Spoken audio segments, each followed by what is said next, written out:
বন্ধুরা, আজ আমরা দেখব সমগ্র সাতছড়ি চা বাগান ও সাতছড়ি জাতীয় উদ্যান বা বন। গত পর্বগুলোতে দেখেছিলাম মনতলায় অবস্থিত বহরা রাবার ড্যাম ও তেলিয়াপাড়ায় অবস্থিত বাংলাদেশের মুক্তিযুদ্ধের প্রথম সদর দপ্তর। তো বন্ধুরা, চলুন ঘুরে দেখি সবুজে ঘেরা অপরূপ সুন্দর চা বাগান ও রোমাঞ্চে ভরা সাতছড়ি জাতীয় উদ্যান।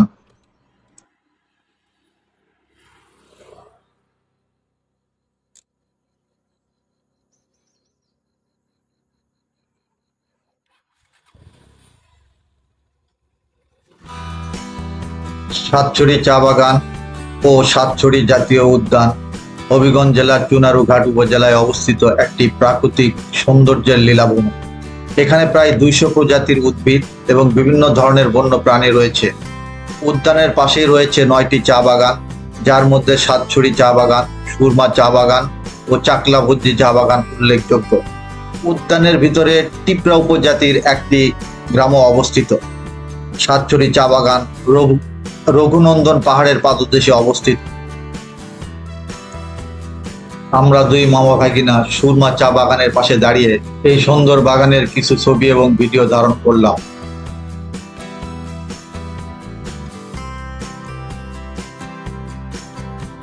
এই সকালবেলা চা বাগানের মহিলারা দল বেঁধে চা বাগানের দিকে চলেছে একটি কুড়ি ও 2টি পাতার চা তুলতে। আপনারা যারা ঢাকা থেকে সাতছড়িতে ভ্রমণ করতে চান, আপনারা ট্রেন ও বাস উভয় যুগে আসতে পারেন। ট্রেনে আসলে নোয়াপাড়া অথবা শায়েস্তাগঞ্জ স্টেশনে নামতে হবে, আর বাসে আসলে জগদীশপুর মুক্তিযোদ্ধা চত্বর অথবা শায়েস্তাগঞ্জ নতুন ব্রিজে নামতে হবে। উভয় জায়গা থেকেই আপনারা সিএনজি নিয়ে সাতছড়ি জাতীয় উদ্যানে আসতে পারেন। তেলিয়াপাড়া হয়ে আসলে মুক্তিযুদ্ধের সদর দপ্তর দেখে সাতছড়ি ঘুরে আসতে পারেন, আর শায়েস্তাগঞ্জে নামলে আপনাকে চুনারুঘাট হয়ে আসতে হবে। তেলিয়াপাড়া হয়ে আসার পথে যাত্রী ছাউনি দেখতে পাবেন। এই যাত্রী ছাউনিটি আমাদের সাবেক সংসদ সদস্য সৈয়দ সাইদুর রহমান সুমন সংস্কার করেছিলেন। এখানে চা বাগানীদের সংস্কৃতিকে উপস্থাপন করা হয়েছে।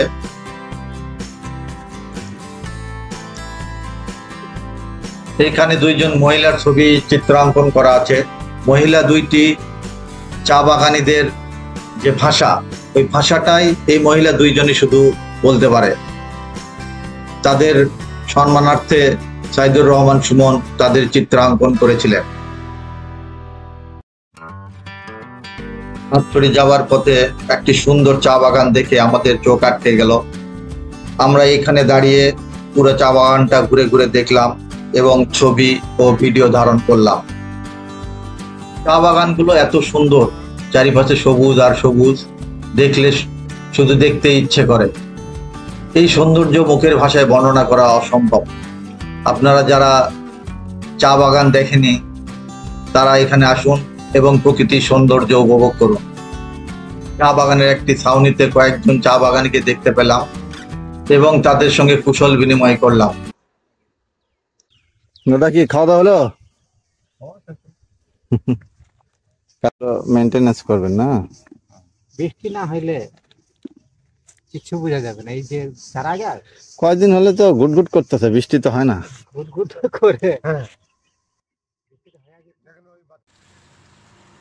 শুষ্ক মৌসুমে এভাবেই চা বাগানে পানি দেওয়া হয়। পুরো বাগান জুড়েই পানির লাইনের নেটওয়ার্ক করা আছে।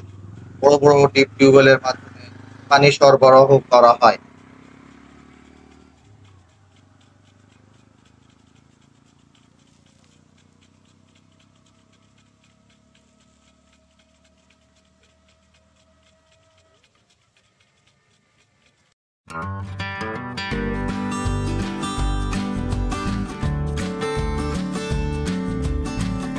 আমরা এখন সাতছড়ি বনের শুরুতে চলে এসেছি।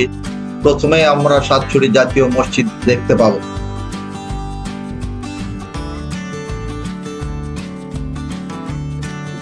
এইখানে পুরো সাতছড়ি বনের একটা ম্যাপ দেখতে পাবো। এবং পাশের এই রাস্তা ধরে এগোলে আরো অনেক সুন্দর সুন্দর চা বাগান দেখতে পাবেন। সাতছড়ি মসজিদটি দেখতে অনেক সুন্দর। এখানে আমার বেশ কয়েকবার নামাজ আদায় করার সৌভাগ্য হয়েছে। মসজিদের সামনে সাতছড়ির বিখ্যাত খাবারের হোটেল মাসুম বিল্লার খাবারের হোটেল আছে। এখানকার মাংসের রান্নাটা খুব সুস্বাদু।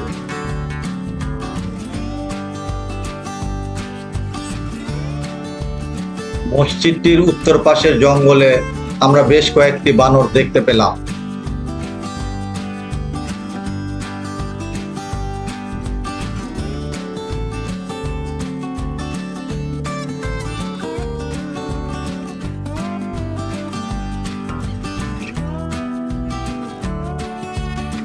মসজিদ পার হয়ে একটু এগোলেই সাতছড়ি জাতীয় উদ্যানের পিকনিক স্পট দেখতে পাওয়া যাবে। এখানে বেশ কয়েকটি মণিপুরি দোকান রয়েছে। মার্কেটের পিছনেই টিপরা উপজাতির একটি গ্রাম অবস্থিত, যেখানে প্রায় 24টি পরিবার বসবাস করে। আরেকটু এগোলেই সাতছড়ি জাতীয় উদ্যানের প্রবেশ পথ।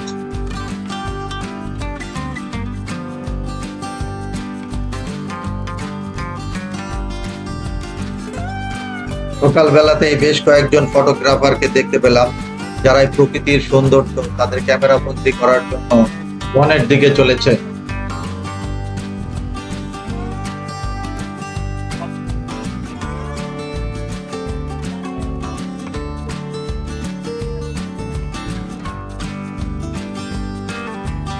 সাতছড়ি জাতীয় উদ্যানের মূল গেটের অপোজিটেই প্রশাসনিক ভবনগুলো অবস্থিত।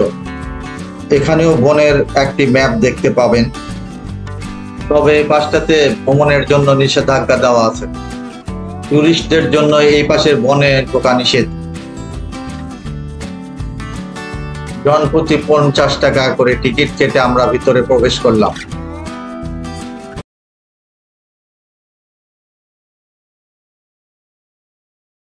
টিকিট কত করে? কত করে টিকিট? আপনি তো আর যাবেন না আমাদের সাথে। বনের শুরুতেই পুরা বনের একটা প্রাথমিক ধারণা দেওয়ার জন্য এখানে বেশ কয়েকটা মানচিত্র দেওয়া আছে। এখানেও আমরা বেশ কয়েকটা বানরকে দেখতে পেলাম। বানর গুলো দেখে আমাদের খুব ভালো লাগলো। এইখানে পর্যটকদের জন্য ওয়াশরুম এবং টয়লেটের ব্যবস্থা আছে।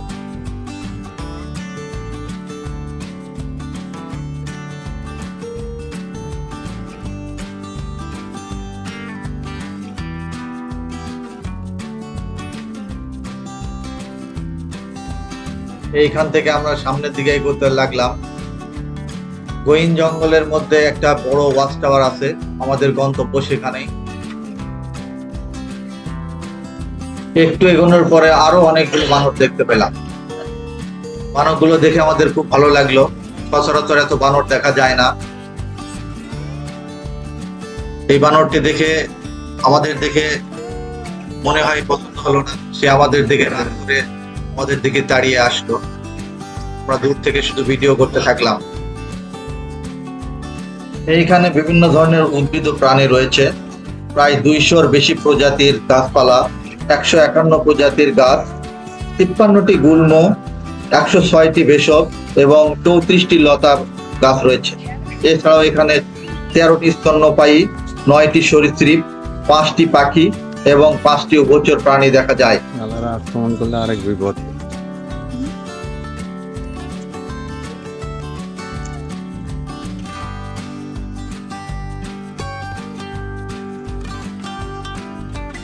গহীন জঙ্গলের পথ ধরে আমরা এগিয়ে চলেছি। চারিপাশে প্রচুর গাছ, জঙ্গল, বহু ব্যাত, জানা নাম জানা অজানা কত যে গাছ এখানে বলে ভাষায় প্রকাশ করা যাচ্ছে না। একটু এগোনোর পরে আরো কিছু সতর্কবাণী এবং ম্যাপ দেখতে পেলাম। বন বিভাগ কর্তৃক এসব প্রচারণা চালানো হয়েছে পর্যটকদের জন্য। এই জায়গাটাতে বেশ কিছু পর্যটক দেখতে পেলাম, তারা ছবি উঠাচ্ছে। এখান থেকে ডান পাশে একটা ট্রেল চলে গেছে, এখান থেকে বনে যাওয়া যায়। সামনে ওয়াচ টাওয়ারে ওঠার সিঁড়ি।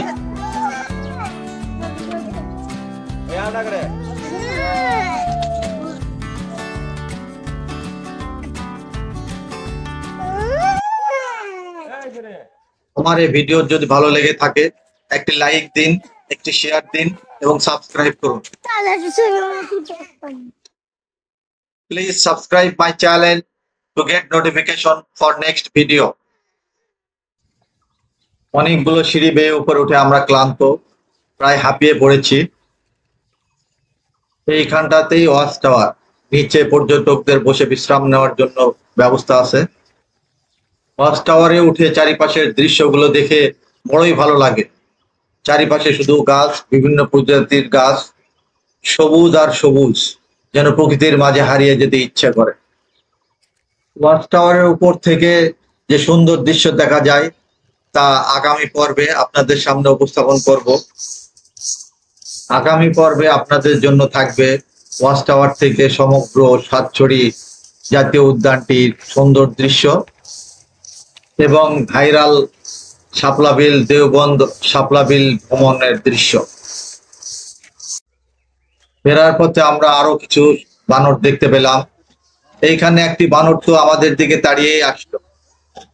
আমরা মনে ভয় নিয়ে দ্রুত স্থান ত্যাগ করলাম। এই ভিডিওতে আমার কথা এবং কাজে কেউ যদি কষ্ট পেয়ে থাকেন নিজ গুণে ক্ষমা করে দেবেন। আগামী পর্ব দেখার জন্য আমন্ত্রণ রইল। সে পর্যন্ত আল্লাহ হাফেজ।